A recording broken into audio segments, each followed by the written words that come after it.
Hi, welcome to my blog. आज के class में हम कैलकुलस के इंडेफिनिट इंटीग्रेशन का लेक्चर नंबर 2 स्टार्ट करने जा रहे हैं। आपने मेरे last lecture number 1 indefinite integrals का देखा होगा। उसमें मैंने इंडेफिनिट इंटीग्रल्स के बेसिक कॉन्सेप्ट्स को बताया और साथ ही साथ इंडेफिनिट इंटीग्रल्स के बेसिक इंटीग्रल्स के फॉर्मूले को डिराइव करके बताया। आज हम इंडेफिनिट इंटीग्रल्स फाइंड करने के बेसिक मेथड्स को जानेंगे। तो आइए आज का लेक्चर हम स्टार्ट करते हैं। Basic method of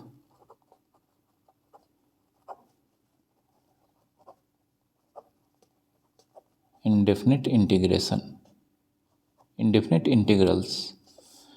basic method of indefinite integral. Basically इस टॉपिक के अंडर हम इंडेफिनिट इंटीग्रल्स फाइंड करने के बेसिक मेथड को जानेंगे। तो यहाँ पर कोई 2 या 3 बेसिक मेथड हैं जिसे हम एक एक करके यहाँ पे डिस्क्राइब करने जा रहे हैं। तो सबसे पहला जो रूल है, रूल नंबर 1 या मेथड नंबर 1, ये कहा गया है इस रूल के अंडर कि अगर कोई फंक्शन और कांस्टेंट का प्रोडक्ट होता है और उस एक्सप्रेशन का अगर हमें इंटीग्रल फाइंड करना है तो कांस्टेंट हम बाहर करके उसमें फंक्शन के इंटीग्रल को प्रोडक्ट करके उसके इंटीग्रेशन को फाइंड करते हैं। तो यहाँ पर हम देख सकते हैं f(x) एक फंक्शन है और यहाँ पर k एक कांस्टेंट इस फंक्शन के साथ प्रोडक्ट के फॉर्म में है। तो इसका मेथड यहाँ पर होगा इंटीग्रेशन का कि k को हम बाहर कर देंगे और इसमें इस फंक्शन का इंटीग्रल को इनटू करके हम इसे इंटीग्रेट करेंगे। ठीक है, जो आंसर आएगा वह रिक्वायर्ड आंसर होगा। जैसे एक एग्जांपल के थ्रू यहाँ पर इसे एक्सप्लेन करते हैं। Pi into cos x dx। तो यहाँ पर पाई कॉस एक्स फंक्शन है और पाई कांस्टेंट है। यहाँ पे यह पाई कॉस एक्स के साथ प्रोडक्ट के फॉर्म में है। तो पाई को हमें बाहर कर देना है और कॉस एक्स का इंटीग्रल को इसके साथ इंटू करना है। और यहाँ पे अब हमारा आंसर, चूँकि कॉस एक्स का इंटीग्रल हम जान चुके हैं कि साइन एक्स होता है, तो अल्टीमेटली यहाँ पर यह answer pi times sine x plus c इस एग्जांपल में आंसर होगा। एक और एग्जांपल लेते हैं, 3/11 e⁻x।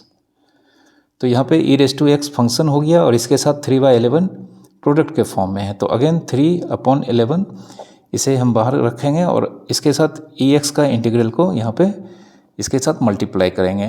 तो अल्टीमेटली हमारा आंसर 3/11 इंटू ex का इंटीग्रेशन ex होता है प्लस c। यह इसका फाइनल आंसर हुआ।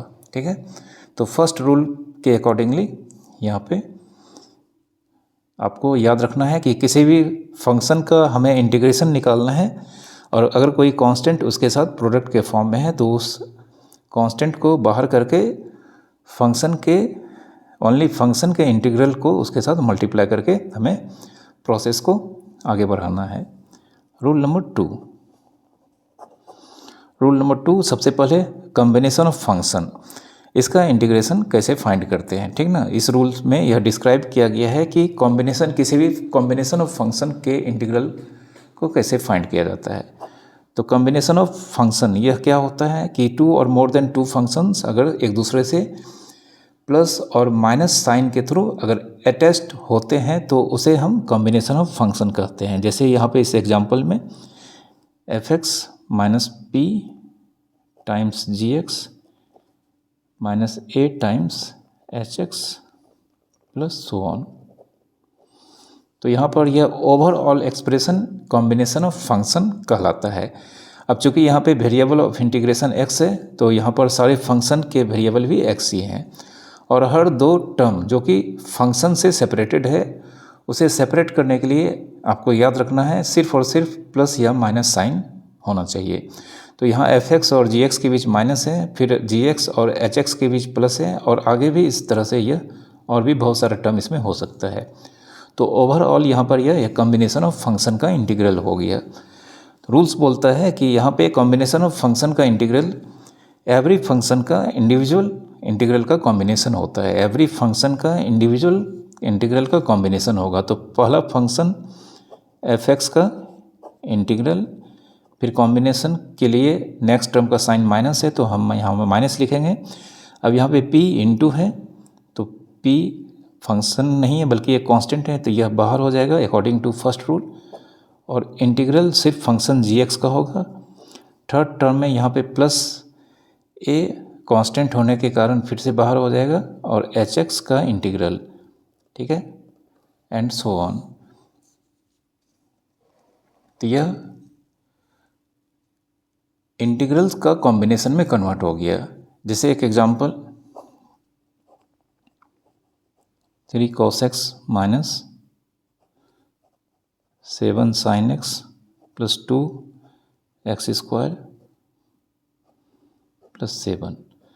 तो आप यहाँ पे देख सकते हैं यह पूरा एक्सप्रेशन एक फंक्शन के कॉम्बिनेशन को रिप्रेजेंट कर रहा है। तो सबसे पहले हम यहाँ पे एवरी फंक्शन का इंडिविजुअल इंटीग्रल्स का कॉम्बिनेशन यहाँ पे इसका आंसर होगा। तो सबसे पहले हम इसे एक्सप्रेस कर देते हैं इंडिविजुअल फंक्शन के इंटीग्रल के फॉर्म में। तो सबसे फर्स्ट टर्म यहाँ पे 3 cos x है तो 3 इंटू cos x का इंटीग्रल। नेक्स्ट टर्म में माइनस बाहर हो जाएगा, मतलब माइनस सेकेंड टर्म का साइन होगा और 7 बाहर करके साइन x का integral. After that 2 and x square का इंटीग्रल एंड 7 बाहर dx, ठीक है। 3 cos x का इंटीग्रल माइनस साइन x का minus cos x, 2 x square का x cube by 3 and 7 dx का x प्लस c। तो अल्टीमेटली इसका answer 3 times sign x plus 7 cos x 2/3 x cube 7x plus c, यह इसका final answer हुआ। आइए कुछ और एग्जाम्पल देखते हैं। एक एग्जाम्पल हम यहाँ पे फिर से लेते हैं 3/x minus 5 times 3 raise to x plus 5/1 plus x square minus 7 upon under root 1 minus x square dx। तो फिर से यह क्वेश्चन फंक्शंस के कॉम्बिनेशन पे बेस्ड है।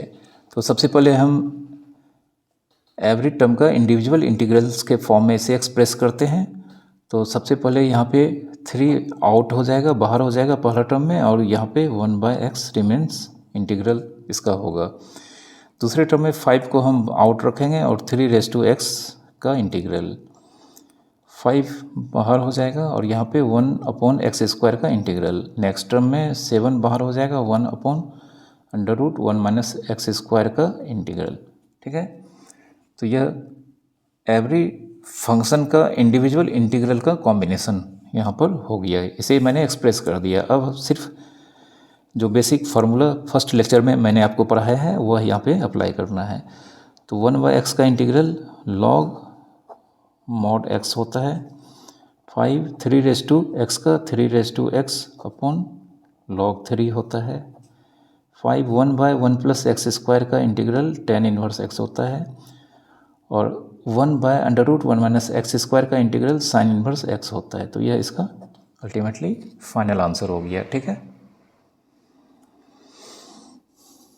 अब कुछ और रूल्स जो कि बहुत ही कॉन्सेप्ट वाले रूल हैं और इसके बहुत ही कम क्वेश्चन आपके टेक्स्ट बुक में होंगे, लेकिन एग्जामिनेशन में और कंपटीशन में इसके क्वेश्चंस आते हैं। तो इन रूल्स को सबसे पहले हम लोग जानते हैं। तो जैसा कि हम लोग जानते हैं, वी नो, अगर एक फंक्शन है f(x), इसका डेरिवेटिव अगर px है, ठीक है, एक फंक्शन f(x), इसका डेरिवेटिव अगर px है, देन px का इंटीग्रल f(x) प्लस c होगा, ठीक है। ये हम जानते हैं, पहले लेक्चर में हम लोगों ने इसके बारे में पढ़ा है, ठीक है। अब इन दोनों रिजल्ट के बेस पर यहाँ पे दो बहुत ही इम्पोर्टेंट कॉन्सेप्ट्स यहाँ पे जानते हैं। तो सबसे पहला कॉन्सेप्ट है कि अगर derivative of integrals of p x D x. तो अगर हम यहाँ पे गौर से देखें तो यहाँ पे इनसाइड मतलब अंदर में इंटीग्रेशन है और बाहर में डिफ्रेंशिएशन है, मतलब इंटीग्रेशन का डिफ्रेंशिएशन करते हैं। तो हमारा यहाँ पे आंसर हो जाएगा, चूँकि integration of p x f x plus c, क्योंकि अब हम ऊपर में हम लोगों ने यहाँ पे रिजल्ट इसका निकाल के रखा है कि पी एक्स का इंटीग्रेशन एफ एक्स प्लस सी है। तो यहाँ पे integration of p x D x के जगह पे हम लोग एफ एक्स प्लस सी लिख सकते हैं। अब यहाँ पे एफ एक्स का इंटीग्रेशन यहाँ पे देख चुके हैं, एफ एक्स का इंटीग्रेशन पी एक्स है और सी कांस्टेंट है, इसका इंटीग्रेशन 0 होगा। तो हम सिर्फ इसे एफ एक्स का इंटीग्रेशन डिफ्रेंशिएशन प्लस सी का डिफ्रेंशिएशन 0 लिखेंगे। अब एफ एक्स का डिफ्रेंशिएशन पी एक्स है, तो हम इसे सिर्फ पी एक्स लिख सकते हैं। तो अल्टीमेटली मेरा जो आंसर आया, कंक्लूजन निकला कि अगर इंटीग्रेशन का डिफ्रेंशिएशन करना हो तो फाइनल आंसर जिस फंक्शन का इंटीग्रेशन करना है वही हो जाएगा, मतलब जो इंटीग्रांड है वही इसका आंसर होगा। तो therefore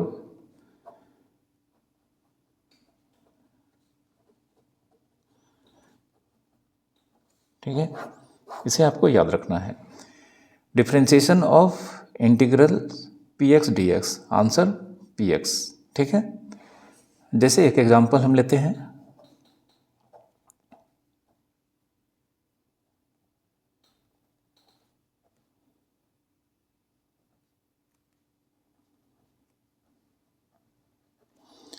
integration of tan inverse x plus cos x plus log x, और इसे डिफ्रेंशिएट करना है। ठीक है, इस इंटीग्रल्स को यहाँ पे डिफ्रेंशिएट करना है, मतलब डेरिवेटिव फाइंड करना है। तो अकॉर्डिंग टू एवर रूल हम जानते हैं जिस फंक्शन का यहाँ पे इंटीग्रेशन होना है वही आंसर हो जाएगा। तो चूँकि यहाँ पे tan inverse x plus cos x plus log x, इसका हमें इंटीग्रेशन यहाँ पे किया गया है, फिर उसे डिफ्रेंशिएट किया गया। तो अल्टीमेटली हमारा आंसर जो इंटीग्रांड है tan inverse x plus cos x plus log x, यह इसका आंसर हो जाएगा। ठीक है, एक दूसरा रूल, अब दूसरा रूल में हम इंटीग्रेशन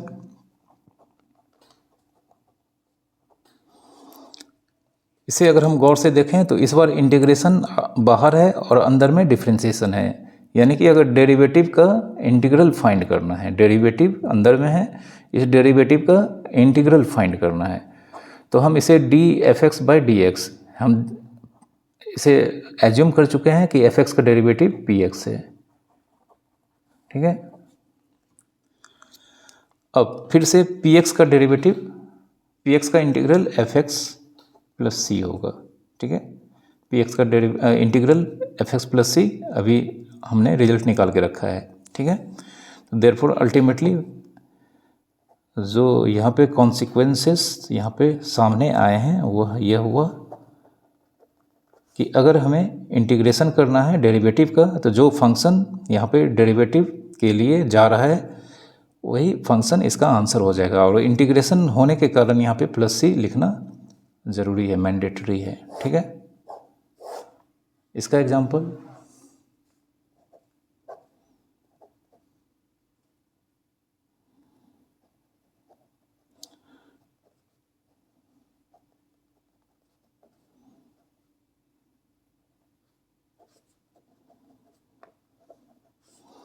तो यहाँ पे आप देख सकते हैं कि यहाँ पे इंटीग्रल फाइंड करना है डेरिवेटिव का।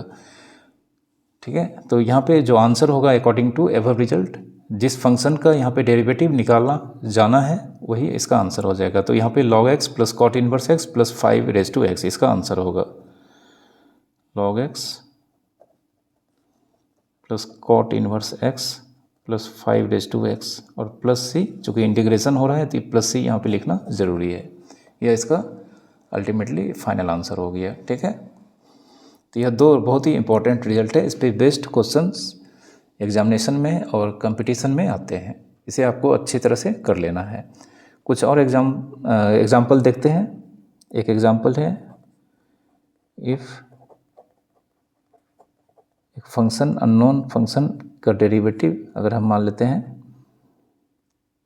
3x² प्लस 2x प्लस 5 है, एंड f' 1 का वैल्यू मान लेते हैं 2 है,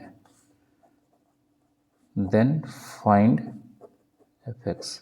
ठीक है, ये क्वेश्चन है जिसमें बताया गया है, दिया गया है कि एक अननोन फंक्शन एफ एक्स का डेरिवेटिव 3x² + 2x + 5 है, और उस अननोन फंक्शन का यहाँ पे उस अननोन फंक्शन का वैल्यू 1/2 है। तो उस फंक्शन का मतलब एफ एक्स का एक्सप्रेशन, एग्जैक्ट एक्सप्रेशन हमें फाइंड करना है। ठीक है, आइए सॉल्व करते हैं इसे।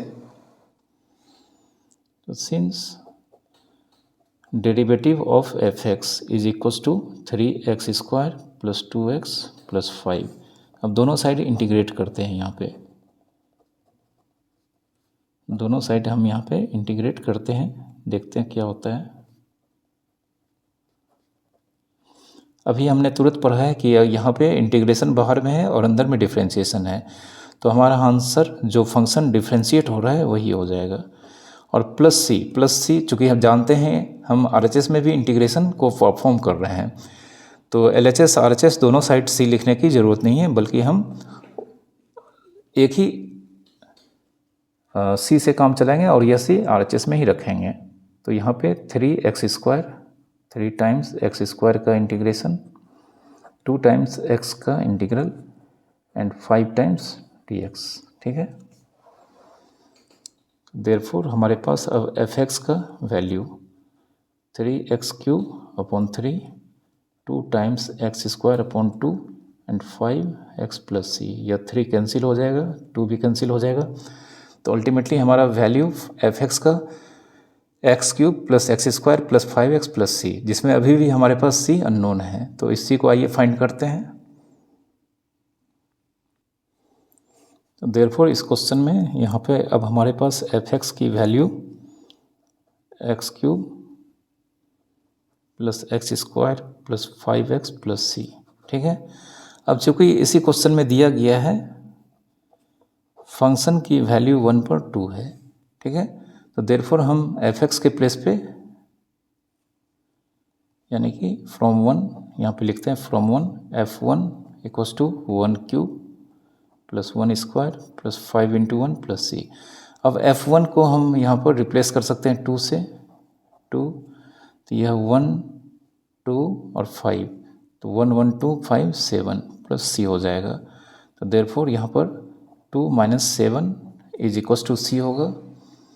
अल्टीमेटली हमें c का वैल्यू -5 मिला, और इसे हम रख देते हैं 1 में। 1 में रखने पे हमें एफ एक्स का एग्जैक्ट एक्सप्रेशन आ पाएगा without constant, without arbitrary constant. तो F x = x³ + x² + 5x और -5। ठीक है, यह एफ एक्स का एग्जैक्ट एक्सप्रेशन हमारे सामने है। ठीक है, तो इस तरह के क्वेश्चंस आपके एग्ज़ाम, बोर्ड के एग्ज़ाम्स में बहुत आते हैं, तो इसे आपको याद रखना है।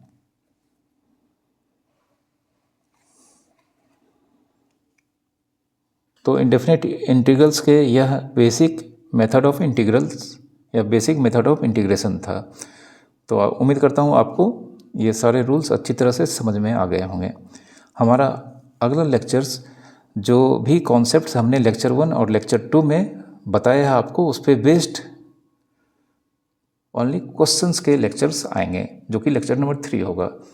तो आप लेक्चर नंबर 3 और हो सकता है उसके अगले लेक्चर्स में इन दोनों लेक्चर पे बेस्ड सिर्फ क्वेश्चंस को वहाँ पे समझेंगे, और आप उन क्वेश्चंस को खुद से करेंगे तो आपका यह कॉन्सेप्ट और आने वाले चैप्टर्स के आने वाले लेक्चर्स में जो भी बताए जाएंगे आपको बहुत ही फ़ायदे होंगे। तो उम्मीद करता हूँ आपको हमारा लेक्चर्स पसंद आया होगा। आप मेरे चैनल को सब्सक्राइब कर लें और लाइक बटन को भी दबाएं। Thank you for watching.